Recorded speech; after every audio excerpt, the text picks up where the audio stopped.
Hello, everyone. Welcome back to Return to Reason. If you're catching me for the first time, I do weekly political and social commentary videos trying to bring a little reason and civility back to an otherwise chaotic world. If that's the type of thing you're interested in, be sure to hit that subscribe button down below so you can stay up to date on all my latest content. Today's episode is titled Illegal Immigration, Emotion, and the Importance of Perspective. So I'm a huge movie buff, all right? I love movies, I love TV shows. The Avengers Infinity War just came out a few days ago. I've already seen it a couple times. Awesome movie. And one thing I love about movies is that they don't just provide us an escape from reality, but they also provide us an escape from our perspectives on reality. And what I mean by that is the way we view people in real life is usually based on actions. So this Batman quote here, I think, sums it up. He says, "It's not who I am underneath, but what I do that defines me." And I think by and large in our day-to-day lives, that is how we view people. That is how we reach conclusions about people, is by what they do.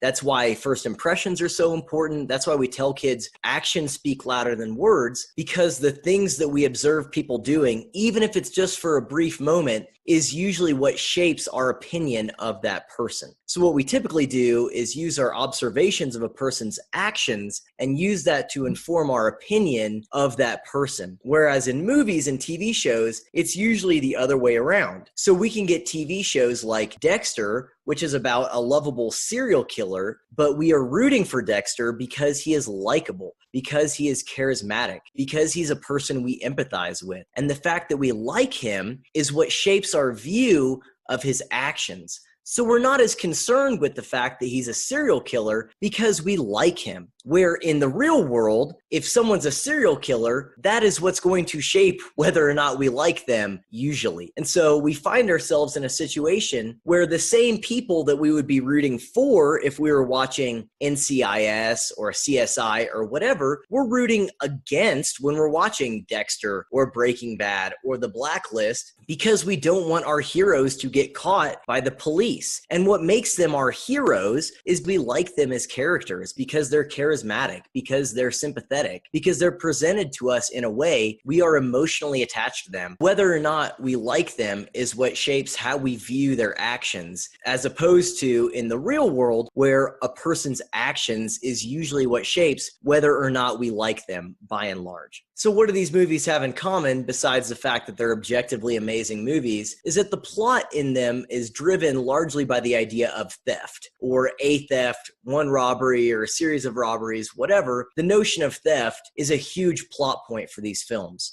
But how you feel about that theft is not based on your personal opinions of whether or not stealing things is good or bad, but the perspective of which that story is being told. So in Ocean's 11, because they're charismatic, we want them to succeed in their crime, to succeed in their theft. But that story could just as easily be told from the perspective of a successful business owner who gets robbed by a vindictive ex-husband and his criminal friends. And the same goes for Die Hard. John McClane is one of my favorite characters in all of cinema, but that story could just as easily be told from the perspective of Hans Gruber, this criminal mastermind who comes up with this perfect heist and is thwarted by this cop from New York who's in the wrong place at the wrong time. Hans Gruber is also a charismatic character. He's also likable, but that story just happens to be told from the perspective of John McClane. So how we feel about that robbery is dramatically different because it's told from John McClane's perspective. Whereas I think if it was told from Hans Gruber's perspective, there's probably a way to tell that story that makes Hans Gruber the good guy. Not because what he's doing is good, but because the way the story is told. The point is, in a lot of movies and TV shows, we don't really think about actions based on the idea of whether or not we think those actions are objectively right or objectively wrong, but more through the lens of how we feel about the characters that are carrying out those actions. And I think this is fine in movies and TV shows, but I think it's actually really harmful if we use that same lens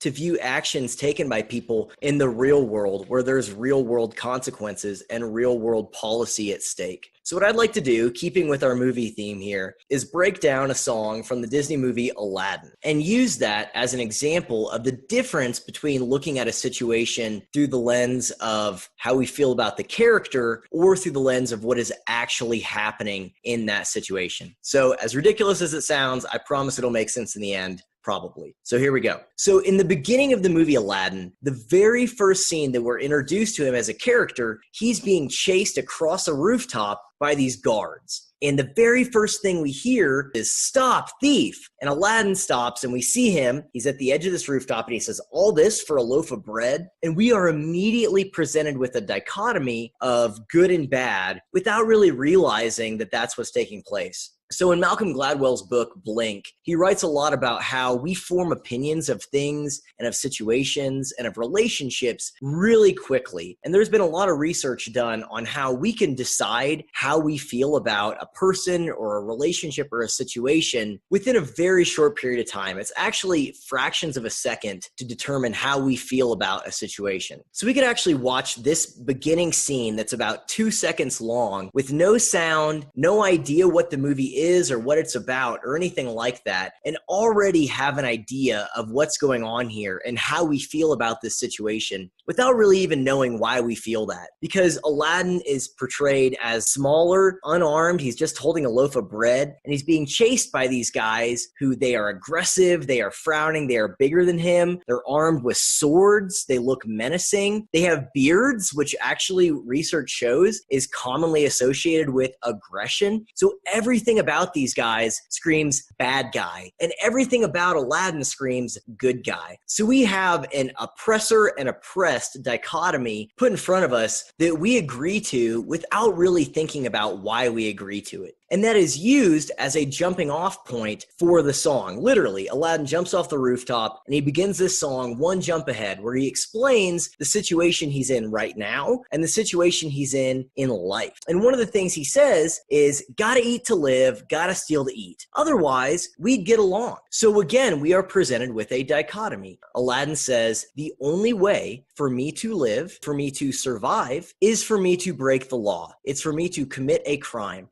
And if it weren't for that, we'd get along. But I have to do this. He also says, I only steal what I can't afford, but that's pretty much everything. And these guys just can't appreciate the fact that I'm broke. So he's presented us with this situation where he says, I have to break the law in order to survive. Now, I disagree with the premise of that situation where the only way that he can survive is by stealing. But let's go with it and say that at the very least, he believes the only way that he can survive is by committing this crime, and take it at face value. But the reality is, even within this song, we see other instances of theft committed by him and Apu. They burst into this harem, and Apu immediately starts shoving his face full of this fruit that doesn't belong to him. And then right after that, Apu starts trying to steal gems from this merchant in the street. The merchant doesn't look rich by any means, but Apu's trying to steal his stuff. So we know that it's not just this gotta eat to live, gotta steal to eat. There's other situations here where they are stealing things. And at the beginning, the guard says, you're not going to get away this time, which indicates they have a history of stealing things. And this is not their first run-in with the law. So within this 90-second song, we're told, well, I got to eat to live, got to steal to eat. Oh, but also we're stealing this other stuff as well. And Aladdin, at the very least, is complicit in these actions. And it's pretty obvious through the events of the film that he steals stuff in general. That's just who he is. He's a thief. He's a thief with a good heart, but he's a thief nonetheless. But it's the fact that he is shown to have a good heart, or that he is a sympathetic character, that clouds the way we view the fact that he steals things. One thing that's pretty well documented in neuroscience and is justly applied in marketing and in advertising is that people will make decisions about what to buy emotionally, and then they will justify those purchases intellectually afterwards.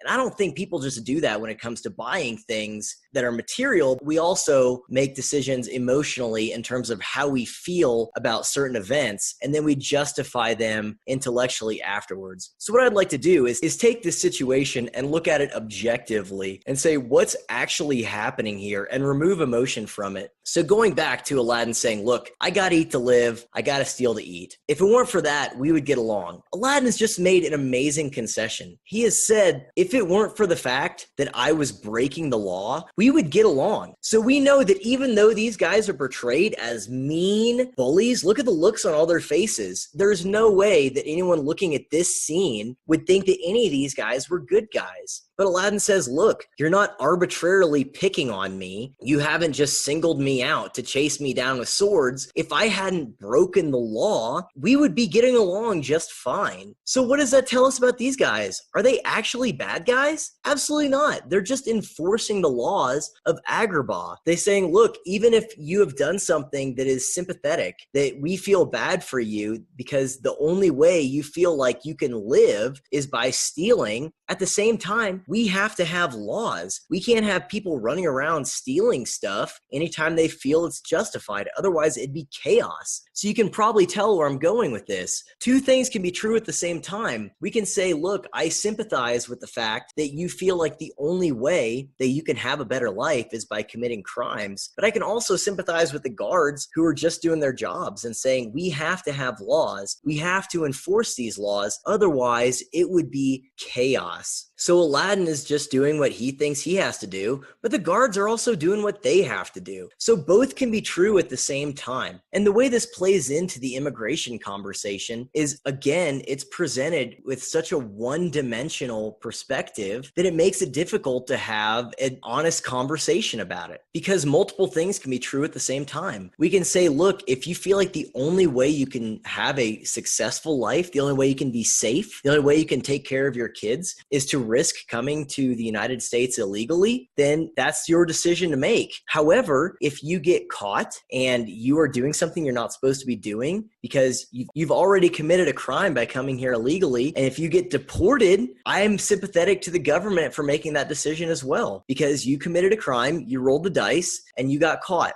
However, this is where nuance is important, and we have to be willing to remove emotion from the situation. And I mean that on both sides. There is absolutely a fringe group of white nationalists who want to create some white ethno-state and kick out all illegal immigrants and probably all legal immigrants and create this fascistic white ethno-state. That totally exists. And if you take that ideology to its logical conclusion, it would mean the destruction of America as we know it and the creation of a place that no one would want to live in because it'd be horrific. But that is a fringe group, and there is not really anyone advocating for that position on a large scale. But what we do see advocated for, or at least presented to us in the popular media on a day-by-day basis, is more what you see here. People saying, like, looking for a better life is not a crime, and sanctuary for all, and safety for all. And it's presented to you with this sympathetic, emotional appeal where you agree to something without really considering the implications of it. Because I would argue the implications of some of these thoughts is just as horrific as some fascistic white ethno-state, because it would also mean the destruction of America as we know it and the creation of a place that no one would want to live in, because the natural conclusion of a lot of this ideology is open borders and allowing every person who wants to come here to come here. I mean, this guy's saying looking for a better life is not a crime. Who gets to define that? So does that mean if I want to feed my kids and I choose to do so by robbing a store, that's not a crime because I was looking for a better life?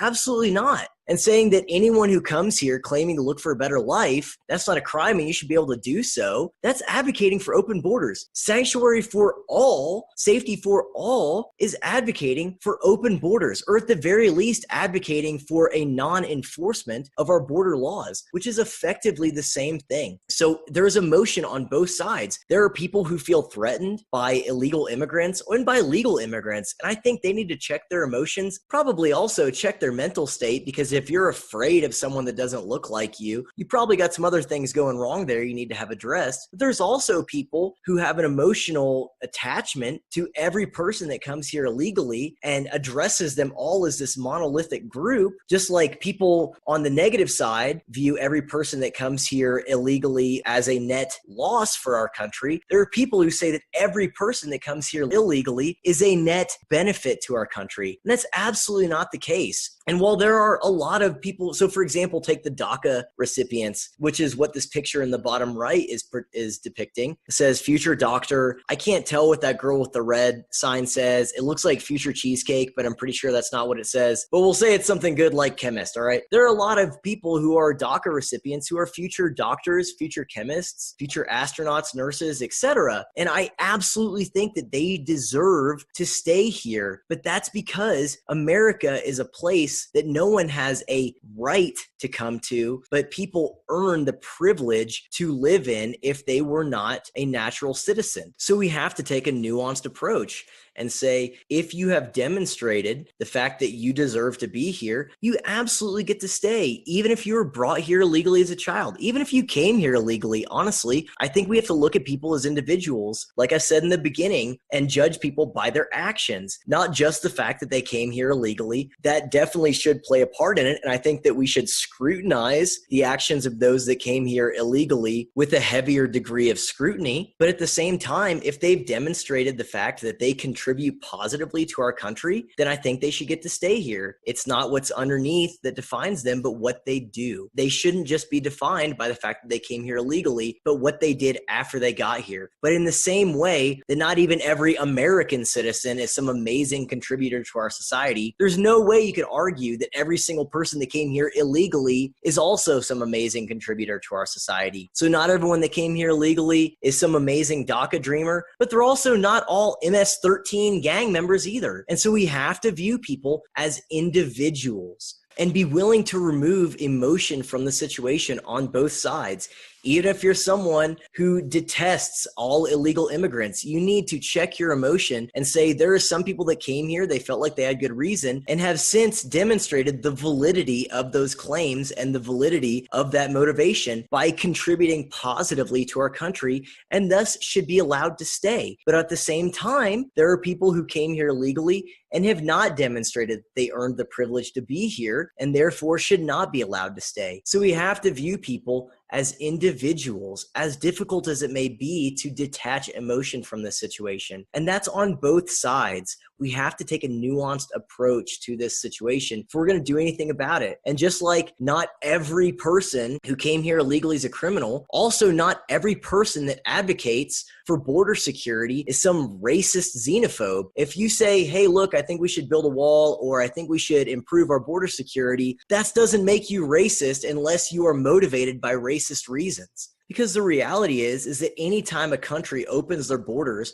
without any regulation whatsoever, it is to the detriment of that country. Just look at what is happening in Sweden with the migrant crisis. Sweden said there is no limit to how many refugees want to come here, with how many migrants want to come here from Syria and the Middle East. Come on over. And now a couple of years later, that country is on the brink of collapse. Their government is going bankrupt taking care of these migrants because they have a 90% unemployment rate 2 years after most of them arrived. They're in the midst of a legitimate culture war because of lack of assimilation. There is a huge spike in violent crime taking place there. So it is not good to open your borders entirely without any type of regulation or parameters on that. But at the same time, immigration is a good thing that contributes positively to our country. And so we have to view these people as individuals. So the point of this video is really to challenge the lens with which you are viewing the illegal immigration situation. And just like at the beginning when I mentioned in movies and TV shows, we view the actions of people based on how we feel about them instead of viewing people by their actions. I think that this situation is one of the few real world situations where we apply that same kind of movie, TV show metric, where we don't look at people as individuals based on their actions. And again, that's on both sides. And so I want to challenge us to think critically about this and be willing to have uncomfortable conversations. If you're a person who is completely against all people who are here illegally, I think that you need to challenge that viewpoint and say, well, why do you feel that way? Are you judging those people based on their actions that they've done after they got here, or just how you feel about them in general, and not using any positive contributions they're making to our country to inform your view of them as potential citizens? And on the other side of it, I think that there are people who are sympathetic to people who are here illegally and therefore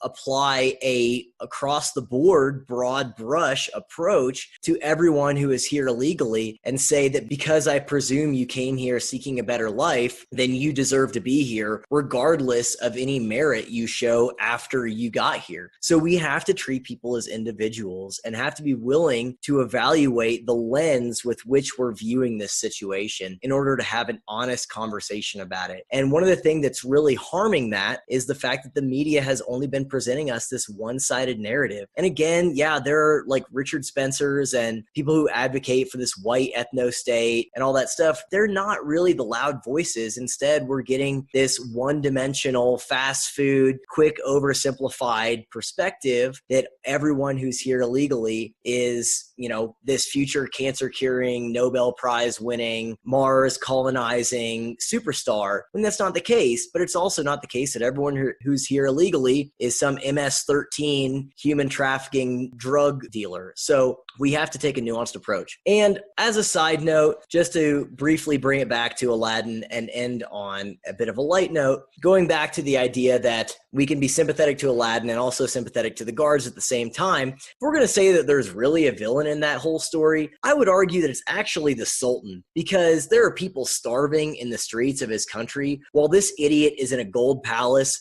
stacking up animal figures. I mean, at the end of that song, Aladdin shares that bread with a kid. So it's not just people like Aladdin and Apu that are starving. There's small orphan children that are starving too. So this guy has ran his country in the ground where he's created such a divide or such a system where people can't get ahead. And that's not me arguing for some redistribution of wealth. Far from it. But what I'm saying is that if the base argument for supporting those who are here illegally is that we want them to have a successful life, we want them to be able to be safe and to raise their children in an environment where they can succeed and pursue this, we could call it the American dream, but we could say that we want everyone around the world to have life, liberty, and the pursuit of happiness, then the real bad guy in the immigration situation is the Mexican government that has created a society where people feel like the only way that they can survive, the only way they can have a better life or take care of their children is to risk coming to the United States illegally by the hundreds of thousands because they can't succeed in their home country, probably largely because the government has been infiltrated by the cartel and corrupt at the highest levels where people aren't safe. And there are places where people are in danger of dying every single day. And so I think it's fair that America, who is selectively outraged by things around the world all the time, could probably throw a little bit of that outrage towards the Mexican government and say, maybe you need to implement policies that allow people to succeed in your own country where they don't feel like they have to risk all this crazy stuff coming to America illegally because they can't succeed in their own country. So maybe the next fake social media outrage trend should be some hashtag against the Mexican government or the cartels or something. I don't know. It's just food for thought. Well, I hope all that made some semblance of sense. If you take nothing else away from this, it's that we need to remove emotion from situations, be willing to think critically about things, and also the implications of our ideals when brought to their extremes. But treat people like individuals, not as collectives. Either way, thanks for watching. Be sure to like, share, and subscribe. Follow me on Twitter at MyMundaneMind, and I'll see you next time.